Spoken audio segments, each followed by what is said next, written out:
Wow, what an intro. We What an back, intro. y'all. We back. D Smart in the It's good to be house. back, Alex. It's good to be back. The Thank you for having me. infamous Thinking with David Smart. You've seen him around the block. It's my good buddy. We go way back. We've been on a few podcasts of his together. Yeah. Now it's time for Rat Talk format. These two minds colliding. Welcome, dude. It's good to have you. Thank you, brother. Thank you for having me. We've been discussing doing Rat Talk for a while. I'm glad to see that you've pulled the trigger. Yeah. Yeah. Yeah, it takes me a while. I like to weigh both options, weigh different ideas in my mind, let them linger for a while before really jumping in. But I feel good about it now. You know, I'm at a point, especially with my Instagram page, and I'm just trying to give less fucks and just put out there what I want to put out there for myself type thing. How's that? Do you feel like you've been achieving that? More so lately. Yeah. More so lately. It's funny, because I try to scroll a lot less, try to like consume a lot less social media and just kind of be more of a producer of sorts. But I think just as creepy as, probably more a worse habit than getting the habit of just like mindless scrolling, checking everyone's story, is getting too caught up in checking your own likes and your own yeah, that's weird when you're like constantly checking, the feedback, right? Being result oriented. Yeah, it's a weird space to be in. I prefer to stay away from it, even though I do check it. It's it's not healthy. You're in it. It's not healthy. Yeah. Yeah, but that's the thing. Like I asked my friends, like, should I get rid of this thing, Instagram? And they were like, don't do it. And so I don't know. Everyone says that you have to, if you're creating content, like you have to be on it. And so I'm wondering, like, have you heard of Cal Newport? Your friend Cal? No, this is a different. He's like an author, and he wrote the book called Deep Work. Yeah. And yeah, what he says is like you don't need social media. Like, just do what you do best, and the attention will come. Like if that's what you're, or like a living, or whatever it is you're seeking through whatever it is you're doing. So just get better at your craft and stop like posting on social media. But I see both sides. Like, well, but if making videos is of sort your craft, I mean, you have to have that outlet, right, to put it out there. Yeah. Well, if making videos is your craft, I mean, Instagram is probably the place to be. It makes it so easy to just share 30 seconds. Yeah, no, I love the gram, There's obviously a lot of fluff on it, but I love the gram, It is what it is. It's a journey, man. Have you tested getting rid of it, like for a week or something? Or like stepping away and seeing, I don't even know, what is the impact? I don't even know what that means. Getting rid of it. No, but right now I see it as more. It's for my work. Yeah, I consider it like it's almost like for what I'm doing. It's important for that. And I've talked about this before, but it's almost like you're creating like an ego. It's like you're creating your own like separate personality. It's like.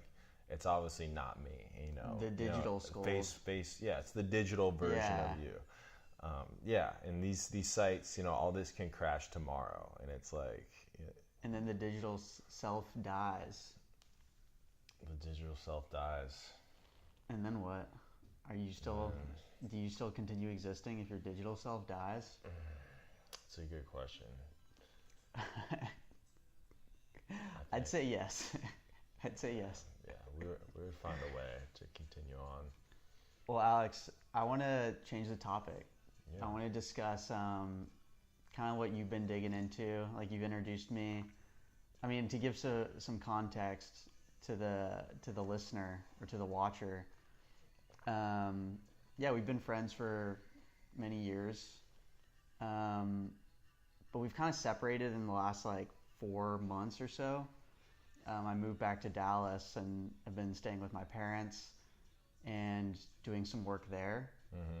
And so I'm curious what I've missed from Alex in the last 4 months. Like, I mean, yesterday you were showing me like astrology readings and some Hermetic teachings. You can do a tarot reading. So yeah, I'd be down to do some tarot. I'm open right now. Yeah. As far as what I'm getting into, you mean? Yeah. Like what? I'm very much interested. How I describe it right now, what I'm into, it's the power of the placebo effect. It's the power of the mind. We know that the placebo effect is real. Legit science tells us the placebo effect is real. Your intentions can alter reality. If you think this sugar cube is the true elixir for your problem, it's gonna alleviate that problem, and that's huge right there. Just the fact that that's real is huge right there. And so basically, it's just going off of that. It's going off of your mental powers, your intention to change your experience, your reality, and so that ties heavily into Hermeticism, kind of like what you hear is magic, could be called magic, and really what it all stems down to, not all stems down to, but a good, like, essential part of it is meditation, like starting out the ability to concentrate, focus the mind, empty the mind and work on that power of focus, essentially, being able to drown out that constant cycle, that thought pattern cycle that's constantly in the background of our head, and being able to zone in on that one thing you're focusing on, that one thing. What is that one thing for you usually? Do you use the breath or thoughts or body sensations? Like, how are you meditating these days? Or do you mix it up? It's a good question. Yeah, what do you do? That's a good question. Mornings, I like to do my Vipassana practice. Well, it's not a true Vipassana session is an hour long, and normally you can listen to like a good like audio, like this Goenka guy, kind of, it's like a guided type meditation. And how I describe the Vipassana method is, well, there's a lot of stages to it, and it goes super deep. It's a whole system and language almost within itself. But the key points are starting with that focus, maybe just like focusing on one part of the body, and then you're scanning your body. It's a practice to maintain equanimity and awareness of your body. So you're moving your attention up and down your body, and just really being present, feeling those subtle vibrations, those subtle sensations on your body, and just feeling whatever comes up. Being with what's there, what you're actually experiencing. And then during my afternoon sessions, assuming on my regimen, I'm getting 2-3 good sit sessions in a day. Get those sits in, boy.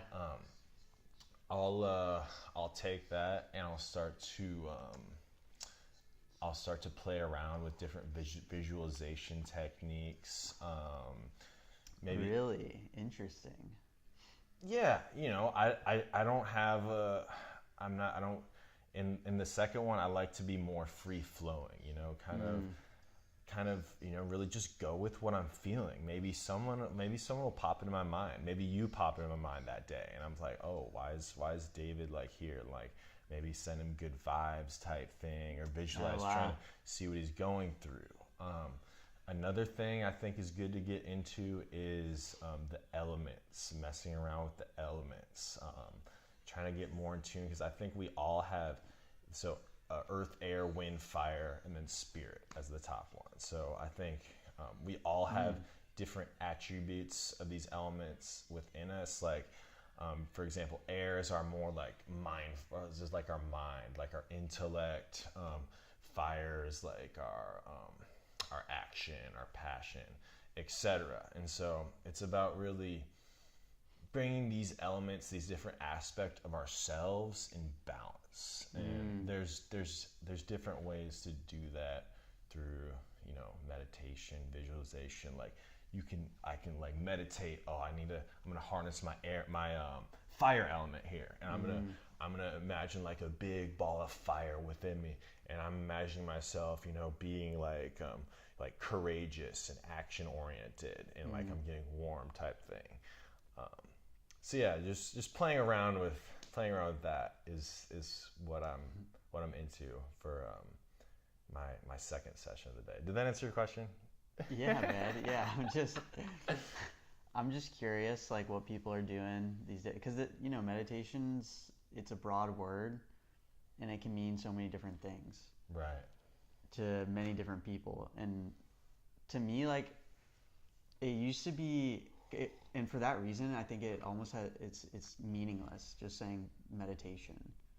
And so I think there needs to be clarity and context around talking about it, because meditation can just be this. Like, we could say that we're meditating right now. Talking meditation. We're talking meditation and listening. And yeah, I mean, I think I used to have like a more strict definition of meditation, like, okay, formal meditation, sitting down. And for me, it was observing my breath and my body, the same thing you were doing during your first session. But it's also been changing for me too. Like, I've been getting into this Sam Harris Waking Up app that he has, and it's really interesting. Like, have we talked about this? Like Dzogchen. Yeah, I don't know how to say it correctly, but I've become more and more interested in this style of meditation, this technique. And I think it's all good stuff. It's all good. All cultivating awareness, mindfulness, equanimity. I think it's all good. And so, explain Dzogchen, or your Dzogchen of your understanding of it in simple terms. Yeah, so my understanding of it is it's a non-dual meditation technique, whereas from what I've heard of, like, an experience through mindfulness meditation, is that it's something to the effect of you're rubbing two sticks together to create fire, your mindfulness, and then the moment you stop practicing or you get lost in thought and you don't know that you're lost in thought, that's when you've stopped rubbing the sticks together and you're not creating fire anymore, or mindfulness. And so for me, like, that kind of always created this thought that I was like losing, that I had lost, or that I had failed. And then I had to, like, you get back on the horse and you continue meditating, but you cultivate more and more self-compassion as you go, because you're like, oh, I'm crazy, I'm supposed to get lost, and you just come back to it. But with the Dzogchen meditation is that it's non-dualistic in the sense that you're not striving for anything anymore. Like in mindfulness, you're striving to be aware and Vipassana. To be in Vipassana. And I guess in Dzogchen, the idea is that you begin at the end, right? So let me explain that. With Vipassana, you start out working on, I guess maybe even to take another step back, there's like 3 noble truths of Buddhism or something like this. That there's impermanence, there's suffering, and then there's no self. And so we're in Vipassana, you enter through the gates of impermanence and suffering, and then later on you figure out no self, like you have a experience of no self. Gotcha. with Dzogchen, you start out with no self. And so it sounds intense. Like, Sam Harris on his app, he does his best to teach it. And I found it really intriguing. But apparently, the difference between finding like a really good Dzogchen instructor and just a normal Dzogchen instructor is like, it's a big deal. And what the Dzogchen instructor does is he gives what's called the pointing out instruction. And so he walks you through a series of steps that's like, all right, close your eyes, begin meditating, and then turn attention back onto itself, right? Because in meditation, we feel like we're the observer, like we're something behind our eyes, and we're like experiencing the sensations, and we're observing the thoughts. Yeah. And so the Dzogchen teaching is, well, look back on who you think the observer actually is in the awareness. So turn awareness onto itself, and the moment you do that, what I'm beginning to just starting to realize and like need a lot more experience with, but the moment you do that, there's nothing there. Like there is no, and that's the idea of no self. No thing. There's no thing to grab onto. Yeah. I like that, man. And like it does, like I like saying no thing because no thing. It sounds better than it's like nothing, you know? Oh. You know what I mean? Like there's nothing there, but nothing doesn't mean nothing in the way that's like it's nothing. Like it doesn't. It's still. It could. No, it's a paradoxical. It's just not like on this physical realm. No thing. Yeah. That's like spirit is no thing. Yeah, there's no physicality. It's just awareness. It's just pure consciousness, basically. Yeah, I like that. I like how you said that as I think that this thought, like what you were just describing, sounds like it'd be very beneficial for you too, like someone who has gone super deep into, the Vipassana practice, where it teaches, dealing with suffering and attachment or the two other noble truths. And with this teaching, you're starting with the other way. You're starting with the no self, which is what the Vipassana, that's what you're working towards. You're working towards understanding that this self is an illusion, right? Yeah. And then with this, you're starting there. So yeah, exactly. I feel like that, having those two different polarities would really benefit. Yeah, I'm stoked about it. Like it's all just a journey, and we're trying to figure out like what's going on here. And in some ways, like they've got it separated out into these three truths, but really it's just one. It's one thing. It's all interconnected, right? That like there is no self because you are impermanent, and you are impermanent because there is no self. And if you're suffering, it's because you're attaching to something that's impermanent and that you think there's a self to attach to. And dude, I kind of want to talk about this with you. Is like I've been still sticking with actualize.org with Leo Gura. He's like this interesting man, and one of his most recent episodes that I've been listening to is about Aztec non-dual philosophy. And so it's basically about God. Like God is consciousness. Like you are consciousness. I am consciousness. It's all God. Yeah. And in the Aztec tradition, they called God Teotl. I thought that was dope. And and it's the same thing you were just talking about. Like Teotl is no thing. It's more of a process. It's like it's a unfolding. Yeah.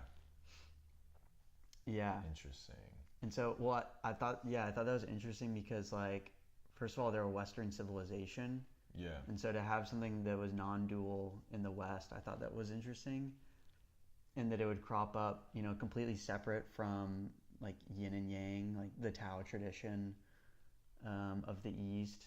And so, like, yeah, and it's been around for, I don't even know how long ago the Aztecs were, but thousands of years, people have known this wisdom.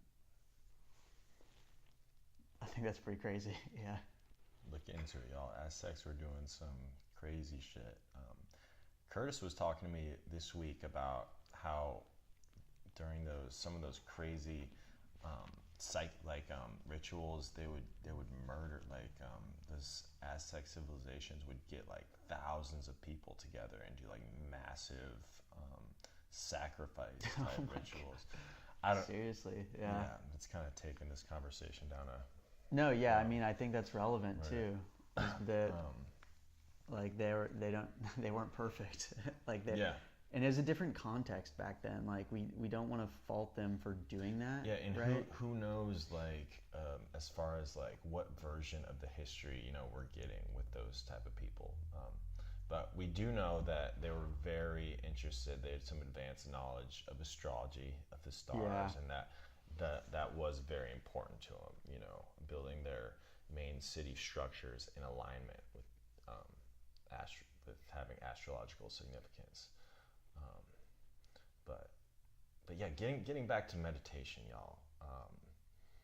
I encourage people to it gets to the point where, if you're able to put in your like 10, 15 minutes, just start to make that a regimen, make that a daily 10, 15 minutes whenever. It starts to become, for me at least, I start to see it as like a little treat. It's like, okay, I'm going to get into the zone now. I'm going to go in and I'm really going to go like deep today and just really be able to relax. It becomes a necessary part of the day, just being constantly bombarded with different sensory inputs from everywhere.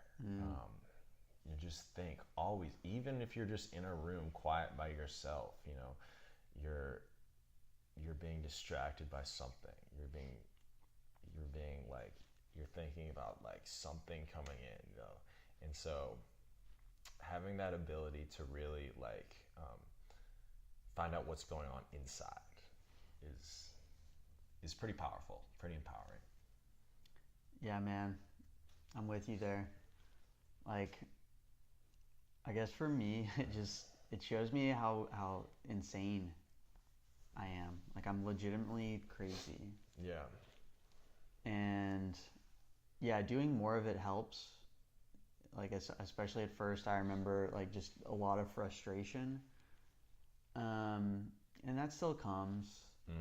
That still comes, but yeah, I mean, for me, it's like, I think it is Sam Harris who talked about this, is that it's a meta skill. Meditation is a meta skill, just like listening is like a meta skill. Meta skill. Or like your ability to learn is a meta skill. Meditation is a meta skill, and so it applies to all realms of life. No matter what you're going into, the idea is that you only have your mind. Really, that's all you have. And so being able to understand your mind and when it's lost in itself, as opposed to experiencing the world around us and like being in the moment, then I mean, that helps. And you can bring that exercise, like that mind that you've now cultivated, into whatever situation that you come into contact with. Yeah, and I feel like we live in the age of information, technology, a lot of disinfo out there, a lot of contradicting ideas, Let's talk about that. A lot of folks that want your attention these days. Let's talk about the contradicting ideas out there in the universe, because here's what I'm thinking. Like, I don't know if the ideas actually are contradictory, and I don't know. I don't even know how to explain that, so maybe I won't get into it. Well, I think what you're getting to is that on this physical realm, duality is part of nature. um, or at least the appearance of duality. Yeah. Male, female, just like black, white, just like different ends of the spectrum, different polarities is a common theme of this experience. Even with emotions like hate, love, but the idea is that that's all illusion, right? That it's just hate and love are the same. Love and fear are the same thing, but just disguised in different ways. Yes, dude. Yeah, that's the direction that my thinking and like spiritual life, I guess, has been flowing to and toward, is that idea of like non-duality, but still respecting duality, because it's both there and it isn't. Like these things, like I don't know, like I consider Christianity to be somewhat dualistic, and like heaven and hell type stuff. But that, I don't know, I mean, that stuff exists to a certain extent, and yet it's just language. Yeah. It's language and it's symbols. And for that reason, symbols and language can only point to things. They can't, they're not actually what they are. They can only point to them. Like if you call something like, okay, this is a computer, or like that's a tree. Yes, that's like the word that we've placed upon it, but it's just like a guttural utterance. It's just like a and that's what it is. That's what we're saying, like this is a and it's like, well, is that an this is like just pure consciousness. This is just pure experience. Yeah. And so that's where the non-duality factor comes in, and that's what I've been interested in. Like, I don't know, like still we need these symbols, we need language to advance in the world and to cooperate. Like that's what separates us from animals. Yeah. But in terms of like meditation and being quiet and observing ourselves, like it's helped me. Like non-dualism has inspired me to stop labeling the things that come up in my mind with language and with utterances, and just like, oh, experience it. Like, oh, that was a thought. Like, where did that thought come from? And like just observe, not like begin to name things. So yeah, that's what I've been interested in doing. 100%, man. Yeah.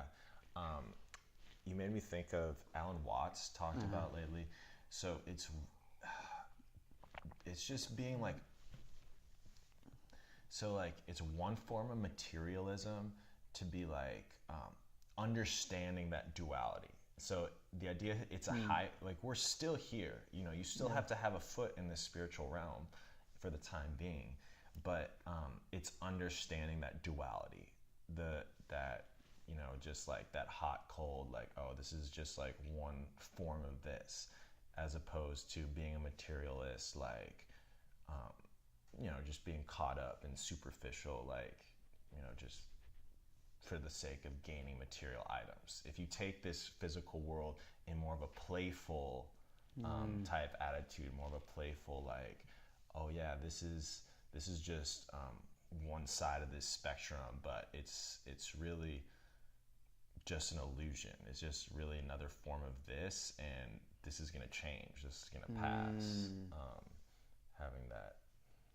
Yeah, like, the material world does exist, but like you said, it's going to change, and it's impermanent, and it's changing. Yeah. And so like, I guess that's where materialism can go wrong, is that, yeah, these things exist, but if we think that these things in the material world are going to make us happy, then like, that's what I'm seeing as a trap. Yeah. And it's even, it carries over to everything, which is really crazy. Like, even if we have really awesome life situations, like things are going well in the outside world, there's like still a lot of suffering that could be going on inside. Yeah. Like, to give an example, like any famous celebrity or, performer who seems to have everything, and, like the Robin Williams type, like, it's very sad, and it seems to us that this person has it all. And, next thing you know, if you've never at least stepped toe into the world of internal development and like understanding what's going on inside, then really dangerous things could happen later in life when you put so much stake into everything that we're building around us and outside of us, thinking like that's going to be the thing that's going to make us happy. Yeah, because it takes that inner work, right, to reach that wisdom state, right? Where you've known this fact, your mind has intellectualized this idea, but it still has to connect with a place inside of you where you can feel that this is a truth, or this is real, and you have to feel it. Yeah, and when you get to that wisdom place, that more like knowing, that internal knowing, connected with the mind knowing, that's a much higher vibration. It creates more confidence. You're more sure of yourself. I think that's what we're going for.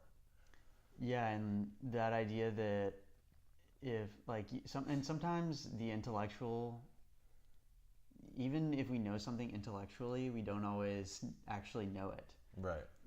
Like you hear in stories that people that like money is not the answer. You hear this from stories that people tell you, like money is not the answer. But sometimes it takes like actually experiencing that and like getting the money first, and like getting the girl, getting the house, getting the car, and just experiencing it for yourself, and not listening to anyone else, and just doing your thing. And maybe it does make you happy, but I would even question that in the sense that yes, it could make you happy for some time, but eventually, it's just an emotion. It's permanent. It's impermanent, and it'll fade into discontentment or something else. Yeah. We were talking about this last night, David. But get into a little conspiracy. You look at the dollar bill. You look at the pyramid, the all-seeing eye. Very symbolic there, of, like that being like this sun being like the light, and that casting down knowledge or truth or life force, on all the building blocks below it. And that's our dollar bill. But I think they're So you're saying there's some connection between like worship and like currency. Currency, yeah. You're turning your life energy into the current is the currency. That's what I think. But I think we should all be asking ourselves, where our values are. And I think generally you have to make a fundamental choice. Do you value your relationships? Do you value the people around you more, or do you value money more? Not saying you can't have an abundance of both. Not saying you can't have an awesome, really good relationships and money too. I just tend to think there has to be a little give and take there. You have to generally choose which one's more important. Yeah. So, well, what I would say is like, I see where you're coming from, but also, I think, I don't know. I've just been questioning values in general, like these days. Talk to me. Yeah, I mean, it kind of goes back to spiral dynamics, like that. Yeah, the world. I see like all conflict, and this could be an overreaching statement, but like a lot of conflict in the world and a lot of cooperation is due to our values, like our sets of values. What do we value?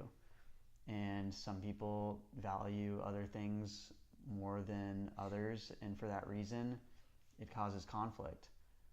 And I think like when it comes to choosing your values, just being self-aware is good, and identifying what you think your values are, but also like holding them in your hand as if you're like holding like some sand in the wind or something. Like not like grasping onto these values, because they'll change. And as you grow older and as you develop and evolve, and to not judge other people who have different values than you, because I think judgment is actually what's keeping us from evolving and like learning from, like if we're judging something, it's as if we're saying we don't want to explore that idea. Yeah. And we don't want to learn from what those people might have to say. And so for me, when I catch myself in judgment, I always try and like turn it back on myself. Like, so if I'm judging materialists and people who have lots of money, or like are putting a lot of their happiness in stock into something outside of themselves, well, if I'm judging that, then there's something I probably still need to learn from them. Like, okay, maybe that's sparking something inside of me because I don't have like the money situation that I want in life, or I'm not driving the car that I want in life or something like that. Yes, that's. Yes, Do you want to judge? You're always giving a right answer. No, it's not right. Yeah, it's a right answer. It's a good answer. Well, but I think it's also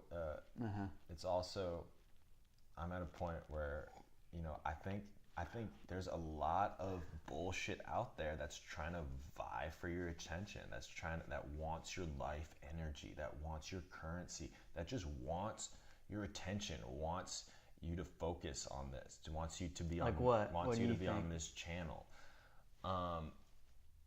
NFL, you can look at the sports, your company, you have to be here, whatever your schedule is, you have to be here, to be like, I'm sure I'm not in the corporate world anymore, but I know there's just a lot of fluff that goes on, I think, in a lot of meetings and stuff like that. Yeah, man.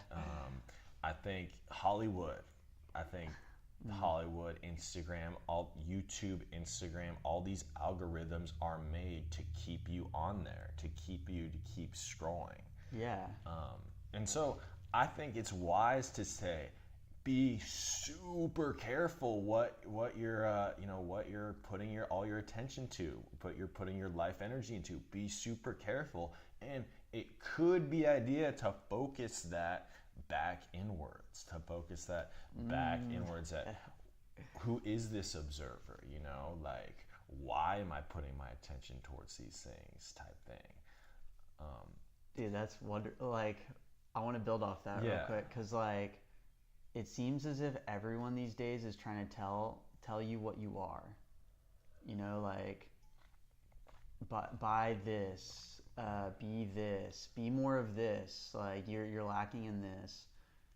And there could be a grain of truth to that, but why don't we like continue to just point it back to ourselves and figure out who I am myself, and use that attention, turn that attention inward and see what's actually there. I like that. What you just talked about, I feel I get shit a lot because people say I can be very vague. I'm an air element by the zodiac, and like but I feel like sometimes with questions, almost by answering, you're putting yourself in a box if you use certain language. Yeah.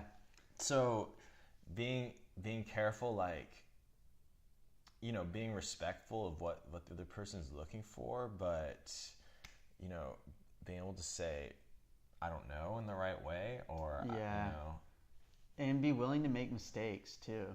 yeah. And like not care what people think. And like that's what I've been trying to do. I'm not very good at it right now.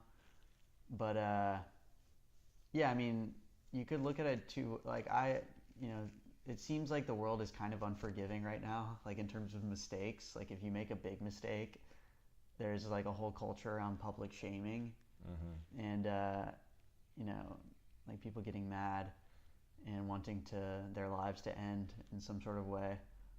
But I don't know. Like I think people are also forgiving. Like a lot of people see through that and see, there's like there's the silent majority of people who are, Mm. they see everyone's just a human being, and like I don't want to be treated like or ostracized because I said something wrong once or something. Like, yeah, I don't know. I feel like I've gone off topic a little bit, but yeah, speaking your truth and just like saying whatever comes to mind. Speak your truth. That's what we're trying. That's what I'm trying to do. And that's what David, you've inspired me to do. Is I think we should be entertaining each other. We shouldn't be entertained by one central news station, Masonic television, MTV, that works out of a Masonic building in Los Angeles. Um, who started like, right after we landed on the moon, and they start like all their propaganda starting out with like making the moon landing cool and like astronauts. That was how MTV started. Well, it's all entertainment too. Yeah. It's like the Yeah. news is entertainment. Like this is entertainment, and the weird thing is like we're kind of part of that. Like we're contributing, like everything that we hate or dislike about the world and are judging about it, it's like within us. Like Yeah. we're here like also vying for people's attention. Yeah. And But I guess the message is slightly different, like, start looking within yourself and But what stuff I'm like saying that. is, I would rather have it where, like, us two are bullshitting about whatever crazy ideas like we're thinking about and Yeah. sharing with our friends, and like our friends are also like just expressing themselves truly. That's really all I want in people. I just want to feel like you're shooting it straight with me. Like I want to feel like um, you're really telling me your true opinion. I think that's when things are the most interesting. That's when things are the most funny. That's when things are the most real. Yeah. It can get sad, but Well, it is a little bit sad, and that's okay. Like, I think it was Jack Cornfield who said this quote that was like, we're all alone in this together. And that's kind of what I think when I'm sharing and putting stuff out there into the world is like, for you're listening, you want people to be truthful in what they're saying. And for me, like, I'm wanting to not feel alone. That there's other people experiencing similar things to what I'm experiencing, and that they're also like going through stuff and having challenges and pushing through that. I want to hear like how they're managing their internal lives, basically. interesting. Mm-hmm. Because I think like hearing that's like what everyone's doing right now, or what they're trying to do, even if they don't know that they're doing it, is like, how do we manage our internal lives? How do we manage our attention, like you were talking about? How do we manage the way we react to things or don't react to things? To what degree and intensity, and how long do those things last? Like, it's something that goes way beyond happiness. And it's like way more durable and sustainable. Yeah. And so the more we can do that, even if shit goes to hell, there's internal strength. Like shit goes to hell on the outside. Dude, like have you checked out Man's Search for Meaning Viktor by Frankl. Viktor Frankl? Have you? Have you read it or I'm listened to it? no, not officially, but Dude, it's good. It's intense. Like I mean, the dude was a Nazi prisoner, and yeah, like the things they experienced. Like, did you know that when they brought them to Auschwitz or one of the camps, that the German soldiers like led them. They formed two lines, and they just kind of looked at you like, "Who are you? Are you strong and can you work, or can you not work?" And they split you off into those two lines. And the can't work people, like, they sent them to this building where it said bathrooms out front, and they handed them all a bar of a rope, like a piece of soap, yeah. and then they just got them all in there and gassed them, like all of them. And yeah, he basically tells the story of what it's like to be in that environment and to like live your life where death becomes something that's like normal and people are like tortured and killed. And yeah, he goes deep into like the psychological states of of the mind and just how powerful it is to be able to, and like resilient it is to be able to adapt to that situation. And like, you know, they did their best they could. And one thing he noticed was like the people who were religious or spiritual, like had some sort of, you know, had done some inner work, those are the people who like thrived in the camps. And you know, and yeah, I don't know how much they could actually thrive in them, but you know, got by, and some of them ended up surviving. And it's just crazy, man. Maybe that's your calling, David. Find a good internment camp. I hope not, man. See some suffering. I hope not. Thrive. You thrive around the suffering. I hope. I hope that never happens to you or anyone. Interesting. Yeah. Yeah. That's obviously a very. You hear that book around a lot, and it seems like there's a lot of Viktor Frankl, Man's Search for Meaning. So he was a Nazi prisoner.